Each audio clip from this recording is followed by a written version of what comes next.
Welcome, cloud enthusiasts, to another thrilling episode of Above the Clouds. I'm your host, Dan Humphreys, and today, once again, in person at Lawrence Harvey's head offices here in St Paul's, London. I can't believe we're already at episode 7. If you've been with us from the start, thanks for sticking around. And if you're just joining us, we're delighted to have you on board. Today, I'm joined by my friend Jez Back. We first met at the Cloud Anonymous networking event held by Dark Matter. Shout out to them. Jez is a cloud economics lead at Capgemini Invent, a man on a mission to unpack the economics behind cloud technology. But before we delve into this month's buzzwords, let's meet the man behind the expertise. Jez, thanks very much for joining us. How are you? I'm very well. Thanks very much for having me on the show. Good to see you again. Yeah, you too, sir. You too, sir. So getting stuck into it for our audience. Before your move into technology, you were in the armed forces, weren't you? Yeah, that was a long time ago in a galaxy far, far away. In my junior salad days, I served in His Majesty's Armed Forces in the Royal Tank Regiment. So I commissioned from Sandhurst, which is basically the leadership training academy. We spent a year learning how to be an officer. Some people call it a public school where cadets got grossly out of hand. But you spent a year doing that, and then I joined my regiment, which was the Royal Tank Regiment, and basically had quite a lot of fun over 10 years of professionally re-architecting the world using high-velocity weapons. Well, obviously, it's such a fantastic career to be in the armed forces, but it's quite a transition into tech. One that a lot of people do, a lot of veterans do.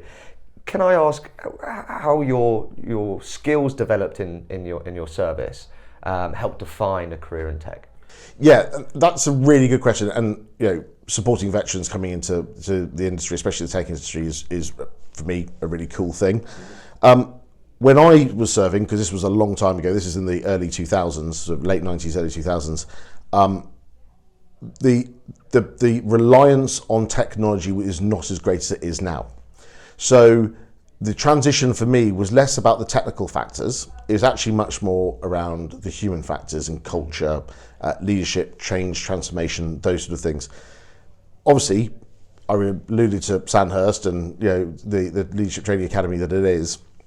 That is where you learn a lot about those things, and you get to put them in practice as a young person. When you're 21 years old, leading soldiers is a great privilege, but also a very good way for you to learn how to lead and manage people. And those are two different things, but they're done synonymously. But also, it's about understanding where people are coming from. And big myth. So let's bust a myth. People often say, "Oh, what's it like ordering people about?" No. On a tank, when you are with 3 other people, ordering people about is not going to work. No.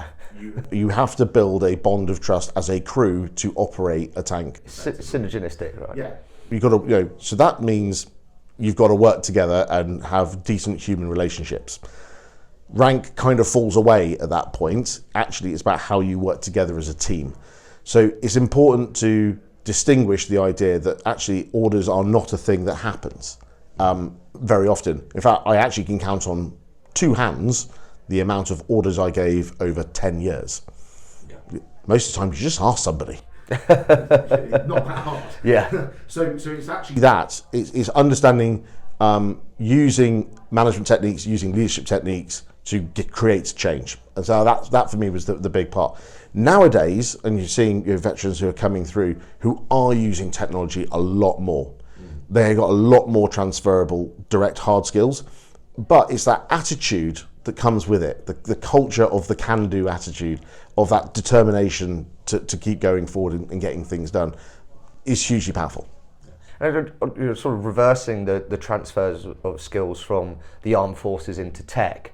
Do you think there's the opportunity for tech to then those skills to go back into the armed forces? Because I know you sort of, when you're joining the army and the positions within the army, you start at the bottom and you go up, but you don't really sort of hire in at the top, do you? No, so you get 2 entry points. You have soldiers who join as the rank and file, your troopers, privates, whatever sort of, depending on what regiment you're, depending on the label, what it is, rifleman, or you have people who directly join as an officer. They get commissioned as an officer, and they're the people who go to Sandhurst. There is a bit in between of where you have soldiers who can go through, but I'm not going to make it more complicated. So those two entry points involve young people. Now, let's be honest, the armed forces is a young person's game. My body's all a bit too old and broken and the rest of it to be able to go running around and jumping up and down off tanks and all that sort of stuff anymore. But it is a young person's game. So that's why you need that pull through. As for tech going in and helping, it's already happening. So if you look at the control handles on a Challenger 2 tank, they're actually very, very similar to the control handles of a games console.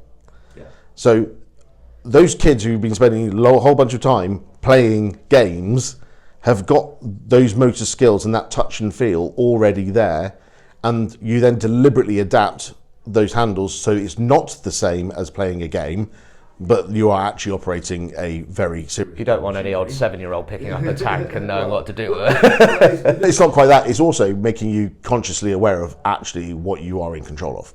Sure. But the fact is that those motor skills are there. You don't have to teach them. They're inherent. So that transferable stuff is. And if you look at the conflict in Ukraine that's been going on, the use of technology, of everyday technology by Ukrainians to defend their land, from the special operation that the Russians are doing, you're seeing this stuff on YouTube, right? Yeah. That technology is coming into the armed forces, and I can absolutely assure you that every professional armed forces in the world is looking at this and going, so what does this mean for us? Yeah. How are we going to adapt the way we operate based on this stuff? Fantastic. So you've just landed at Capgemini Invent. Yes. How are you finding it? So drinking from the fire hose, as it always is for anyone who's a new joiner to an organisation. I'm only on week 3, so still absolutely settling in. It's really good that Capgemini is an organisation that's very collegiate, very welcoming. It genuinely cares about sustainability. It genuinely cares about its people and also the outcomes of their clients. That's why I joined. I really do enjoy that. So meeting lots of people, meeting lots of new people, which is great, and just bedding in. So yes, fun. Fantastic. Yeah, of course. And Capgemini Invent, how does that differ from Capgemini? Yeah, great question. So Capgemini Invent essentially is the pure consulting arm of Capgemini.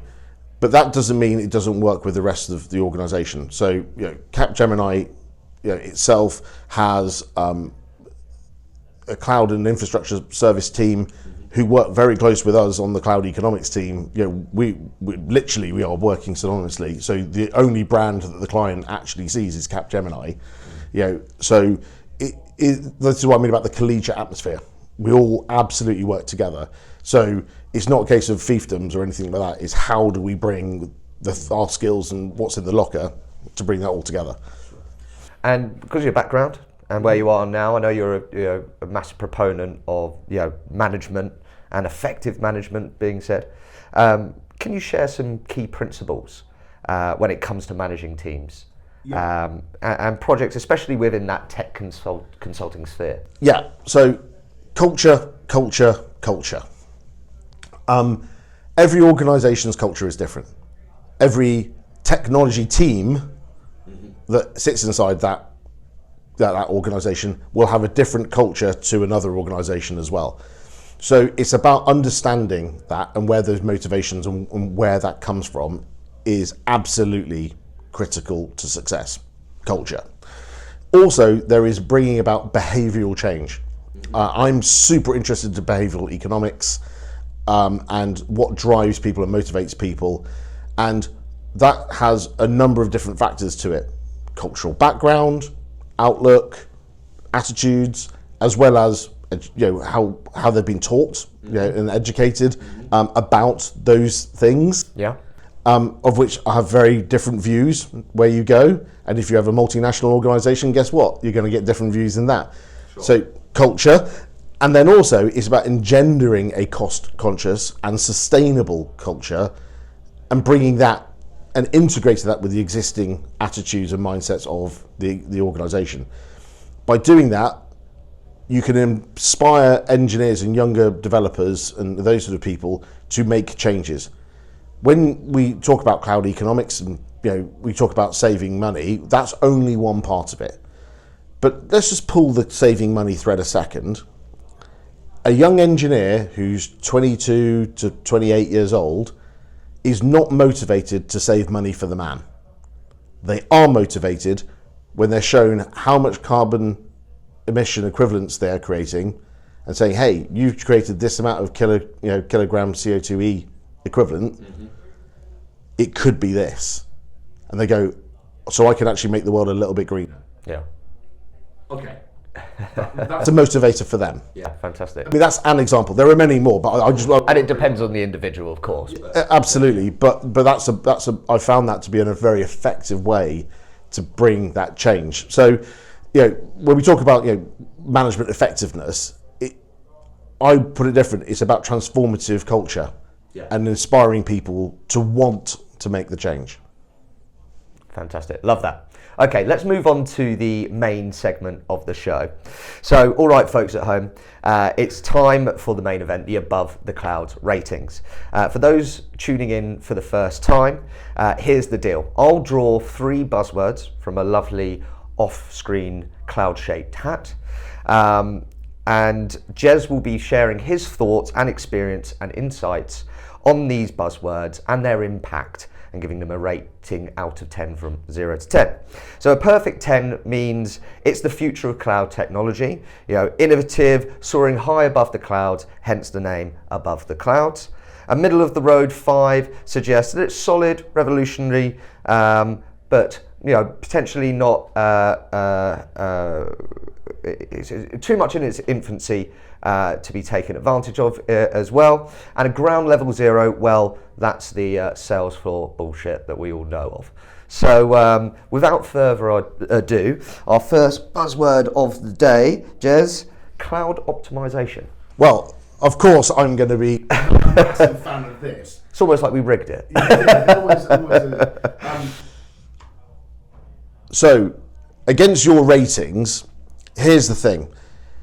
It's a 10 because it absolutely is a game changer. Now, in 2023, CIOs and CTOs are now ranking managing cloud cost and reducing cloud waste above security. So that long-held position of security being the biggest worry factor that everyone talks about in cloud is now being demoted, and now it's cloud waste. Yeah.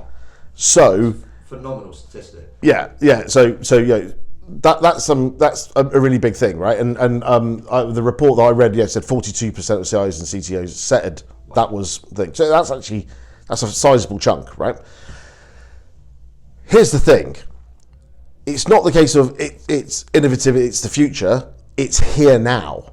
FinOps has gone through that infancy thing, or the term FinOps or cloud cost management, and that's the buzzword part of FinOps has gone through. Cloud optimization is now kind of what people are using and banding around. I think it's worth having an explainer about cloud cost optimization. People often would say that cloud optimization is cost out. Just taking the cost out, done. Yeah. It's over. No. Cost optimization is, yes, it is about reducing the amount that you spend. Why? Because actually it's a consequence of a number of actions, which is making your patterns of deployment better. And that means both in terms of efficiency, which also helps with sustainability, in terms of rate, i.e. how much you're paying for it, but also in terms of utilization. And so are you reusing those patterns of deployment more and more? That is optimization. But you have to do it all the time. Yeah, it's not a one-off gig. FinOps is for life, not just for Christmas. That's kind of. Well, it's off the back of DevOps as well, which is continuous, right? So. And those are peas of the same pod. They absolutely are. So, yes, it's an absolute 10. And the reason why it's a 10 and it's soaring above and it's the future is the amount of innovation that's going on in this space. If you look at the tooling innovation that's going on is huge. If you look at how seriously all of the SIs, all the technology providers, all the technology consulting organizations, all of the actual organizations themselves who are growing their own FinOps capabilities, people are not sitting around. Just look at the growth of the FinOps Foundation at the moment. 2 years ago, there was 8 FinOps certified professionals. There's now 60. 2 years ago, there was 3,500 certified practitioners. There's now over 6,000. That growth. Is that globally as well? Yeah. You see, now I thought there would be more globally. That's still a very small amount is what I was expecting, for sure. So that's just the certification bit. There are loads of people out there who don't have a ticket to wave, who are doing this. Gotcha. So it's a good indicator about the pace of growth. From a recruiting point of view, you will have seen passing your desk more and more FinOps jobs, especially in the last year. So since the disastrous mini budget, it's been a big demand. And so, why is it hot now? Well, you only have to look at economic factors globally to see that organisations have already, they started pulling those levers after the hilarious, economic blip for the UK, but also in a post-pandemic economy with, 2 large wars going on, both of which have direct impact on global supply chain of goods and services, right? All the easy stuff that CFOs can do has been done. Headcount reduction, departing offices, reducing travel, all of that stuff. Not using agencies. All of those things have been done. Now, with economic headwinds, we've now got to do the hard yards. The tricky bit. The harder stuff. And this is where cloud cost optimization is really kicking in. I told you I'd bring it back, right? This is where cloud cost optimization is really bringing it in, because this is like the next layer down. Let's now really go for efficiency. Let's go for longer term efficiency. And that's the key thing. So that's why it's a 10. Yeah, it's not just about saving money. It's increasing efficiency, as you say. It's a payoff on both sides. Yeah, I mean you've hit upon such an important point. FinOps is not about reducing cost. FinOps is about creating business value. Yeah, for sure. Massive thing. Are there any specific industries or use cases where you've seen a particularly impressive result from cloud cost optimization or FinOps culture? Yeah. I mean, loads. So I've worked with organisations, all over the world, and now save them, say a total of over $100 million US of savings and efficiencies brought to organisations. There are lots of different stories about what's impressive, but I think the story that I would tell that tells what FinOps is the best is I work with a transport and logistics provider, and they had lifted and shifted into cloud because they had to get out of a data center. So they knew that, and they knew they had to do things better. So that was fine. So the first thing we did was in 12 weeks, we took 25% of the bill out, nearly a quarter. It was just under a quarter. That was in the first 12 weeks. We then got that up to a third in another 12 weeks. But more importantly, during that time, we had taken that money out, but the bill then started going up again. And people started panicking until we actually sat down and we talked and we showed them, because in that period of time, we'd actually worked out what the technology cost contribution was per parcel being delivered. Mm-hmm. So we knew how much it was. And when we started, it was 0.0, and I'm going to make up a number now, 49. But now it was 0.0, so this is 0.0047. Now, 0.002 of a cent. Who cares? It cares, and it matters when you start off doing, 400 million parcels a year, and then 6 months later, through your massive growth, you're now doing double that amount. Because 400 million times 0.002 of a cent actually starts turning into a material number, and that's where the value comes. So this is the story of, you can save money, great, took loads of money out, high five. Actually, what we really did is that we added tens of millions of dollars of value into the business by improving it, by doing accretive growth.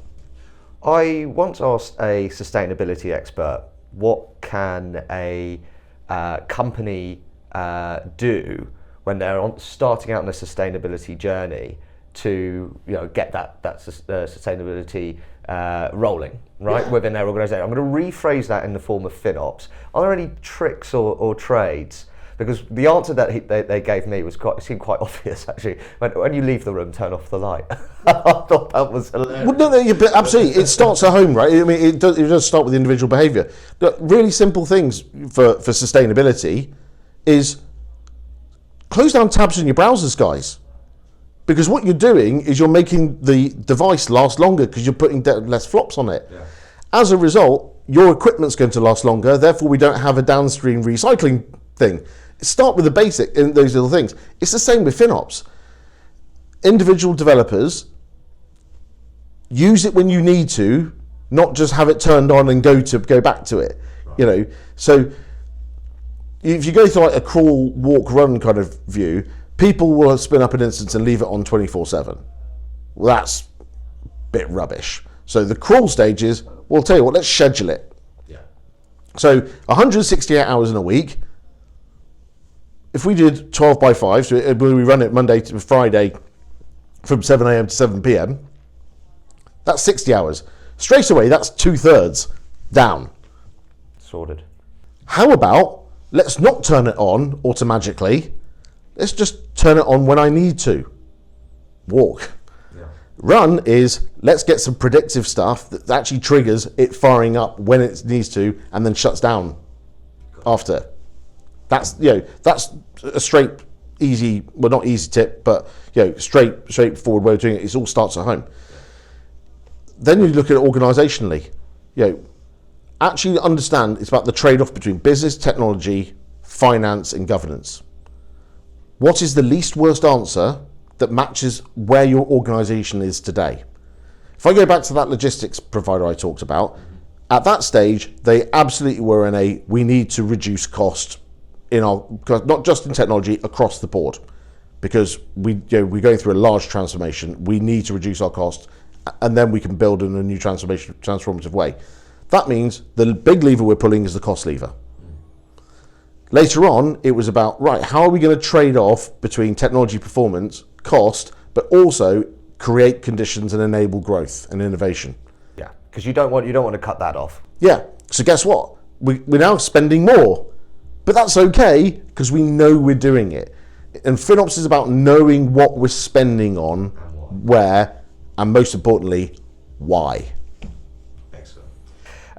With cloud providers continuously updating their pricing models, how can businesses stay ahead of that curve to ensure that they're getting the best value from their cloud investments? Well, the obvious thing is having a FinOps team, right? And is that a research approach as well, so making sure that you're always on the ball? Well, I mean, it's like any discipline in cloud, you have to run to stay still. You're continuously learning all the time. It is my FinOps journey is one where every day I'm having to learn new and more things, which is great, and I like that. But to be able to keep pace with what's going on in the market, you need to have people who are looking at this stuff. Now, it's less about how they're changing their pricing. It's more about when it happens, do we know its impact? Change is inevitable. It's always going to happen, and the cloud service providers are going to adapt and upgrade their services and their systems. They're going to retire old ones and replace them with other things.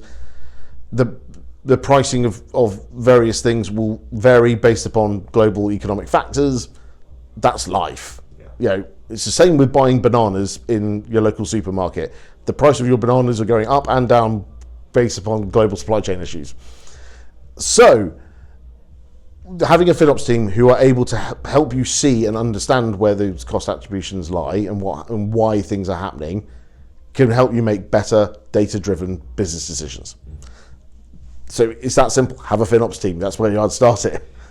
And on that journey, and I'm going to bring you back to what you said earlier about FinOps is past its infancy stage within the realm of cloud cost optimization. Obviously, we're seeing some massive innovations within AI and generative AI. Does the same approach, can that be applied to that space? Great question. So one of the things I am working on at the moment is emerging technologies, cost management, economics. Because I do see a lot of hesitancy in the market. Everyone wants to do generative AI, but then they have a look at the bill. They go, bloody hell. So there's two parts of it. First of all, we need a groovy name for essentially emerging technology economics. The second one is, because that's too much of a mouthful. The second part is that no one is actually talking about cost and value.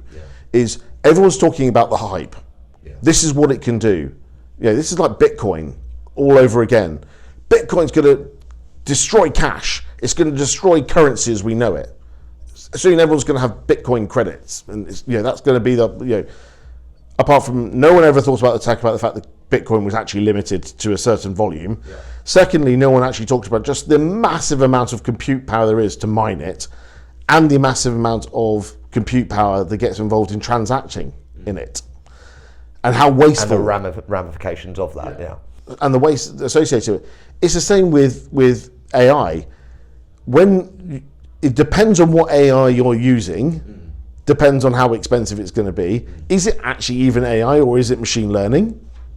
And all of that, we've got to cut through all of that before we even get to all right, so how is this built, and how much does it actually cost to run, and what's the return I'm getting on it, both in a real term monetary value and also a business value sense. So this is a really, really interesting area. Hot topic. It's a hot topic. So you've taken my hot take. That is my hot take. Well, we'll keep a beady eye on that space. Awesome stuff. So you started off at 10. Midway through, you reaffirmed 10. Yeah. Are we still gunning at it? Absolutely hardcore on 10. As to right now, cloud optimization is not only here; it is here to stay. It is going to be a fundamental part of the fabric of how you architect. Indeed, it's an every well-architected framework. Fantastic. Right, moving on to buzzword number 2. So sustainability. We're on a bit of a roll with repeated buzzwords. This one's going back to our very first episode with Ryan Kirk of Formula One, who gave it a 10. Be interesting to see how that matches up. Now, a little bit of time has passed. About 8 months ago, we were talking. It was very much the hot topic then. So it seems it's still very much a leading concern for most organisations, not just in terms of tech, but global civilization in general.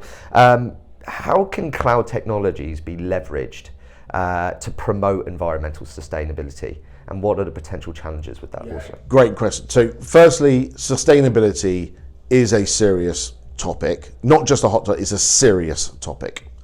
I am personally quite passionate about it from a global citizen point of view. I am also quite passionate about it because the amount of crossover between FinOps and green ops, if you want to call that, let's throw another buzzword in. We love an ops. Right? Is the crossover between the two is huge. There's a lot of natural crossover. So if you right size something from this tier down to that tier, then you're using less energy. So you're helping out. So there is those little micro. There's parallel correlation, right straight from the word changes aggregate to something much bigger. So there is a lot that individual engineers can do. As I said earlier, right? Millennials, Gen Xers, Gen Zs, they're not motivated by saving the man money on FinOps terms. They are motivated by reducing their kilogram of CO2e. So that's a good thing. Now, it then comes to that really tricky moment of how important is sustainability to the organization, because sometimes it might cost more to run a more sustainable solution. Indeed, yeah. Now, with legislation coming down the road, It's happening in the global context, in various different places, be it in the European Union, or indeed if you look at South America, even countries like Chile actually have sustainability laws being put in on organisations, where they're actually starting to start A, on reporting, and B, then starting hitting targets.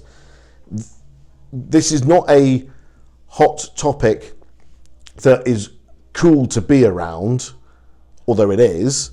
What it really is this is going to be an existential change to attitude to how you are going to operate your technology in your organisation to meet legislative requirements. Yeah. Right. It's not just innovative, it's necessary. Yeah, absolutely. And the innovation will come from that necessity. And I want to stress, before someone sort of labels me as evangelical about just being green and being no, it's necessary because those laws and those legislations are coming. Yeah.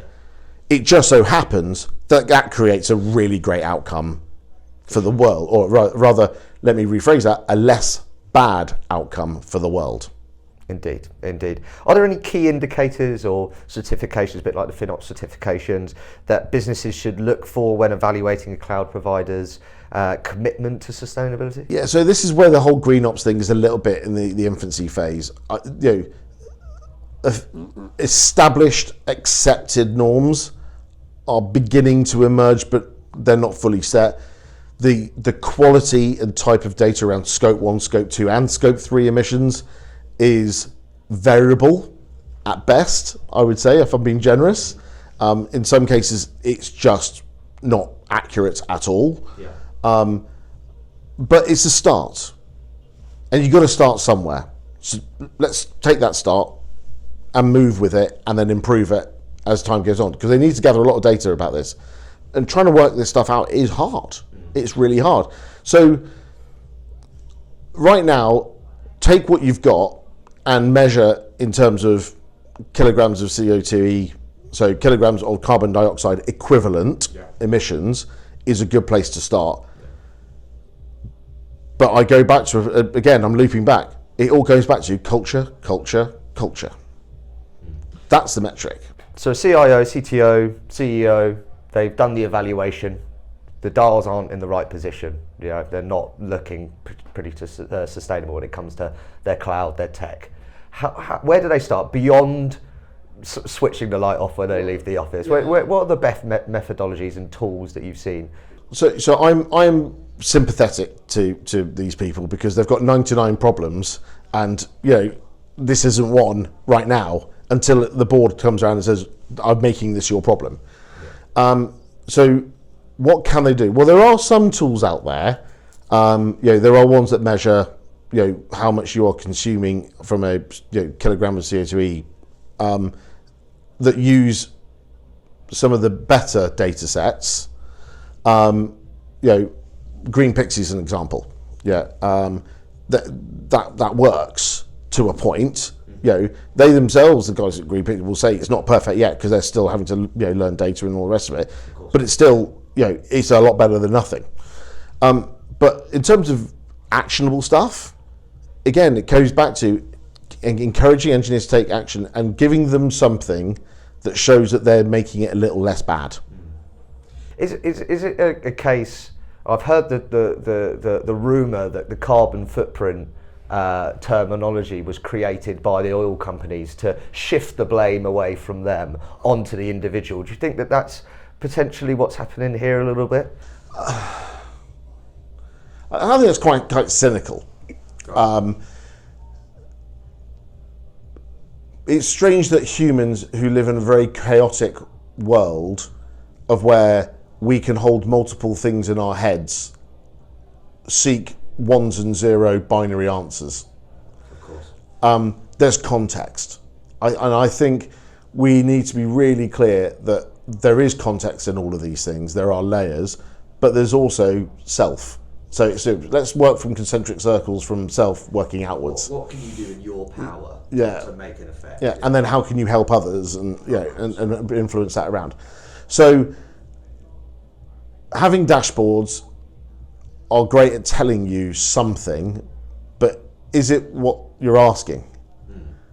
So this is why dashboards need to change over time. When we have objective and key results that say, right, we want to reduce our carbon consumption by X percent, over the next 2 years, right, what are the KPIs that are going to get us there? That's an objective and a key result. That's the end point of that phase, that epoch of time. And then you need to generate key performance indicators that map the journey to getting there. But just because we hit that epoch of time has ended, it doesn't mean it stops. You then need to revise your OKR to something else, which means is, well, now we've got this far, is it a case of we don't allow it to go up? Or is it there's more to go, there's more we can do, we want to do it faster? There are lots of different ways. So it all goes back to, where is your organisation in its journey today? And crawl, walk, run. Yeah. Do you think AI has a role to play in educating the engineer, or even predicting the points where an engineer can take action, so that it can because engineers are busy enough, building stuff and innovating, having that extra responsibility of sustainability, some fear that can stifle that innovation. Would AI allow that as a sort of a support, a safety net for engineers? 4 hours No, unfortunately, I've got 4 seconds. So there are some fundamentals that need to be sort of put into context here. Firstly, AI or machine learning, more likely machine learning, is a tool and an aid, not a replacement. You're still going to have someone who makes a decision about things in that process. Is it an accelerator so people can then focus on doing other things to push the peanut down the road a little bit quicker? Yes, absolutely. Part 1. Part 2, ethical AI. How is it trained? And how are the algorithms set up so it does not reinforce biases? The ethicality of how AI is developed and then self-learns is a major question that needs to be asked and regulated. So I am in favour of regulation in AI and the models are made, because there will come a point of where it is self-learning and reinforcing off data that, like a human, if you live in an echo chamber, you're going to reinforce those views until they become prejudicial. So that's a really important thing, and that's something I genuinely worry about, and I genuinely think about it. I mean, also data sources, right? I read in an article somewhere, and I can't quote who it was, but it was something along the lines of 70 to 80% of all information on the internet is disinformation. Really? Right? So sifting through... Is that your clickbait? Is that your... that sort of stuff. So if you're training an AI and say, just read from the internet, if 7/10 of what it's learning is misinformation... How does it decipher what's real and what's rubbish? Well, it doesn't know. It doesn't have feelings. It doesn't have context. It hasn't got years of experience of learning to detect those signals and those signs. It has to be taught them. So you actually have to teach this thing, and you say, well, we're going to only do it in house. It's all inside our bubble. You still have the unconscious biases and the prejudices of the people who are creating it. And when I say prejudice, I don't mean like in a racial way or anything like that. I actually mean I use tabs, not spaces in my code. So tabs are right. Preferences in some regard. Even little, almost trivial things like that. And I know there's a bunch of coders now who are got a target on your back now, Jez. Who what fundamentally are trivial in the wider space do become things that get considered by the AI. So you've got to train it right. There you go. That's a very good at keeping that under 4 hours. There's so much more to unpack with this, but I'm just going to I'm going to stop there. I'll wrap that one up for sustainability. So sustainability for me is absolutely a 10. It's here to stay, and it's here to stay because legislation's coming. Gotcha. But it's kind of an 8 in terms of people being personally motivated. But it's a 10 because there's no running from it. So, final buzzword of the day, free for free, reverse cloud. Again, a subject that was on episode 1 with Ryan Kirk. Yeah. We had a great conversation about that. And I think going back to what we've discussed on the episode so far, since the sort of end of last year, there's almost been a detraction from cloud, very related to cost optimization, very related to sustainability. Now that some time has passed, what are your thoughts on reverse cloud as a principle? So I'm sympathetic to organisations that gave it a good go and didn't see the business value returned. And we can point fingers and we can talk about how transformations failed, or people weren't good enough, they weren't trained enough, or we didn't do the operating model properly, all of those things. If it works for the business and it creates the better business outcome, that is a good thing. So I'm pragmatic about that. That hybrid cloud is a reality because it is the least worst answer for where the organisations are at the time. People moving to cloud who are the laggards now and migrating now, people go, oh, but why are they laggards? They must be terrible. No, it could well be that they made a decision 7 years ago to invest heavily in a data center because they had other problems. Mm-hmm. And now that data center, that equipment is up for refresh, the data center is up for renewal. Now's the time to start talking about moving to cloud. That's a entirely legitimate conversation. In the same way of saying, well, actually, we moved all these workloads on lift and shift. We don't have the capacity or the ability to manage that tech debt in cloud and refactor, reorganize all, or go through all the R's on that. Mm-hmm. Well, let's just repatriate it and focus on the other problem that I've got, which is bigger. Yeah. So I am sympathetic. So the answer will be, does it create the better business value? If it does, it is a legitimate thing to do. I don't buy into the early adopters have seen cloud as now a terrible thing and we should never have done it in the first place. I don't buy into that at all. The economics of it, people didn't understand the economics of it. There was a huge rush to it, of course, because of the situation we found ourselves in. Yeah. So everyone was learning off the hoof, really. Yeah. But no one thought about the economics of it properly. You had salesmen running around saying the only way is operational expenditure and all the rest of it, when it is possible to capitalize cloud, but organizations never really thought about that. So organizations that are heavily capitalized on their balance sheet are then having really hand-wringing questions about whether they should move to cloud or not because of the effect it will have on their balance sheet, which could affect earnings per share, all that sort of stuff. Well, that's legitimate. So when that big rush to cloud happened, everyone was talking the hype, no one was talking the fundamentals. This is exactly like the conversation we had about emerging technologies and the economics of that. Mm-hmm.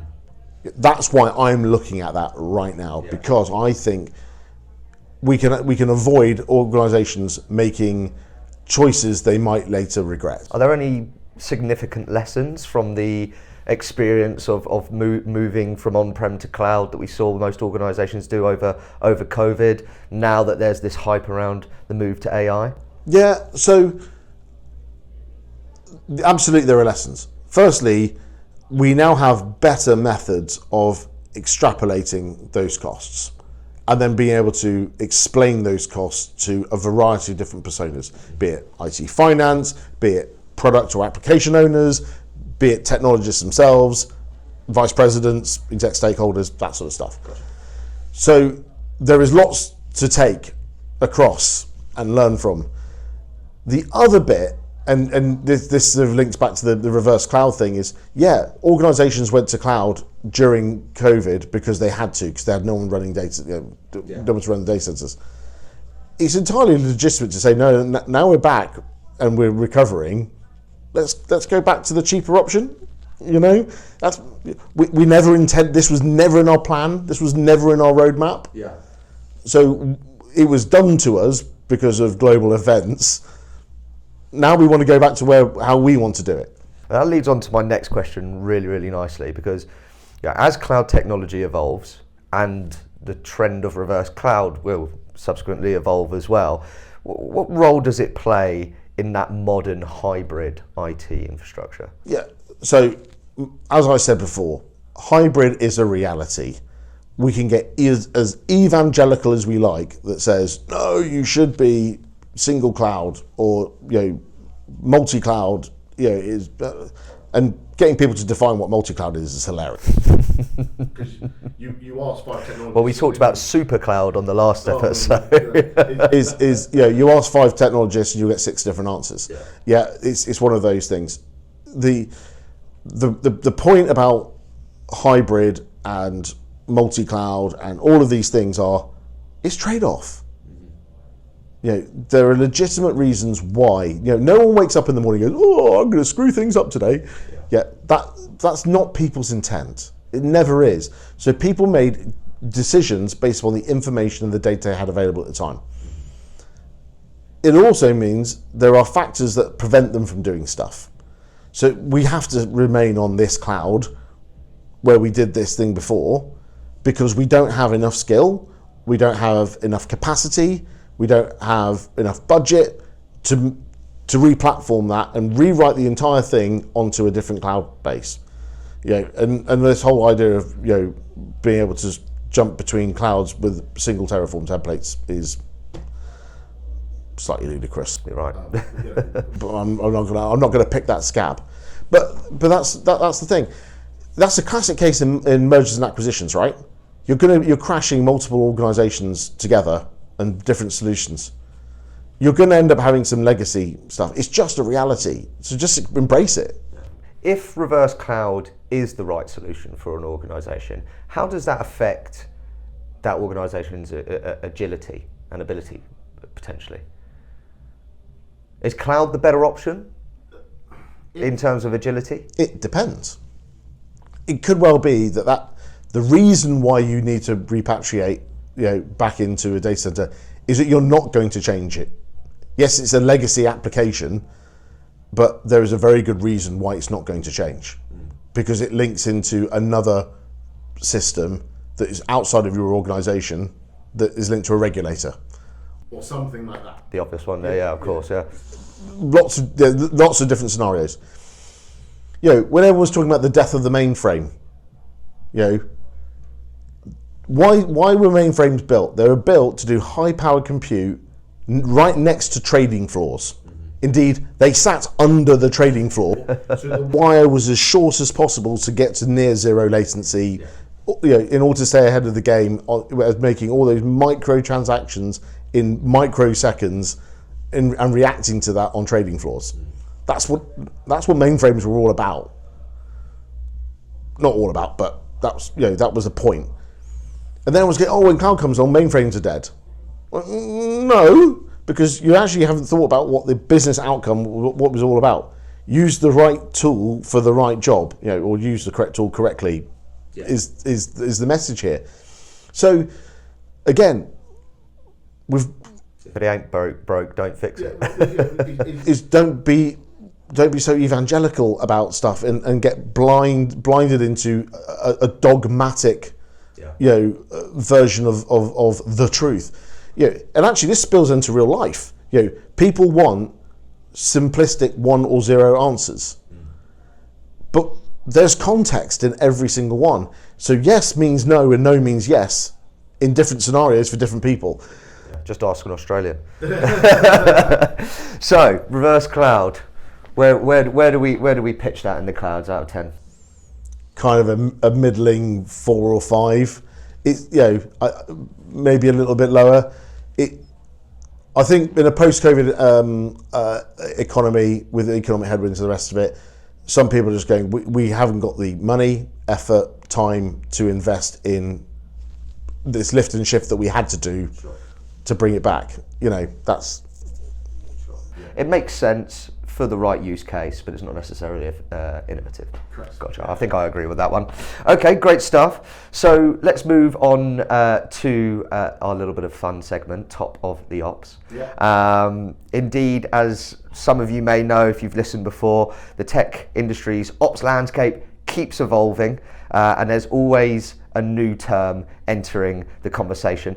Lately, I came across two new ones, FMOps, Foundation Model Ops, and RAGOps. Now, this is one that a friend of mine. Now, this is Retrieval Augmentation Generation Operations, if you can get that one off the tongue. So I won't go into it, but that was one of the most interesting ones that I've heard recently, and really sort of does cement the idea that there's always a new ops around the corner. So, Jez, I think it's pretty obvious what your favourite ops is. Well, of course, it's going to be FinOps. So you're not going to say, I'm not allowed to choose FinOps. No, yeah, and I know you like a challenge. Obviously, we've talked around FinOps a lot this episode, but outside of FinOps, is there a favourite ops at the moment and why? And that doesn't necessarily have to be your favourite ops for the obvious reason. Well, yeah. So, but A, because it's so close to it, but B, it has a genuine world outcome. It has got to be green ops. Excellent. Could you explain to our audience what green ops is? Essentially, it is what techniques, what culture changes, what technology choices are we going to make that means that we can make the most efficient sustainability choices and either reduce our carbon footprint or we know how much we have to do to offset it. Because, let's be honest, it's never going to be zero. No. Well, you won't be doing anything if it's zero. Every time you squeeze that toothpaste, you're contributing. So it's about knowing how much you're doing in terms of damage. That is green ops. There we go. So I think that's a good opportunity to end the episode. For our folks at home, thanks again for tuning in and spending time with us with our fantastic guest, Jez. We hope you found the episode engaging and insightful. Stay tuned for next month's episode. This will be our final episode of the series and of the year, and we've got a very special guest for you. Please like, subscribe on our social channels, and follow us, Lawrence Harvey, on LinkedIn, or myself for the latest updates on Series 2. Thanks again, Jez, for joining us. It's been an absolute pleasure having you on. As per tradition, do you have a hot take, or could you go a bit further on the hot take that we mentioned earlier to leave our listeners? Yeah, absolutely. So the hot take for me is get serious about the economics of emerging technologies such as AI and generative AI that are kicking around at the moment. That's my hot take to take away from this, but also no one's thinking about this. Well, very few people are thinking about this in a serious way. There you go, folks. Start thinking about it.